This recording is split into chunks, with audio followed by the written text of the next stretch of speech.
UDF സ്ഥാനാർത്ഥികളുടെ കവളങ്ങാട് പഞ്ചായത്ത് പര്യടനം നടന്നു. പര്യടന പരിപാടിയുടെ ഉദ്ഘാടനം മുൻ പഞ്ചായത്ത് പ്രസിഡന്റ് സൈജന്റ് ചാക്കോ നിർവഹിച്ചു. കവളങ്ങാട് പഞ്ചായത്തിൽ UDF സ്ഥാനാർത്ഥികളുടെ പര്യടനം നടന്നു. രാവിലെ നീണ്ടപാറയിൽ നിന്നും തുടങ്ങിയ പര്യടനം മുൻ പഞ്ചായത്ത് പ്രസിഡന്റ് സൈജന്റ് ചാക്കോ ഉദ്ഘാടനം ചെയ്തു.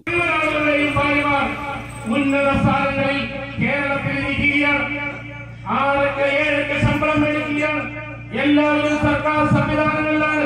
PSCയൊക്കെ ഇവരുടെ ഇഷ്ടക്കാരെ തിരികെ കയറ്റിക്കൊണ്ട് ഇവർ മുന്നോട്ട് പോവുകയാണ്. പ്രിയപ്പെട്ടവരെ, ഈ തെരഞ്ഞെടുപ്പ് എറണാകുളം ജില്ലാ പഞ്ചായത്ത് 2010 എൽദോസ് കുന്നപ്പള്ളി ജില്ലാ പഞ്ചായത്ത് പ്രസിഡന്റായപ്പോൾ മുതൽ ഈ സംസ്ഥാനത്ത് 1ാം സ്ഥാനത്ത് തുടരുന്ന ജില്ലാ പഞ്ചായത്താണ്.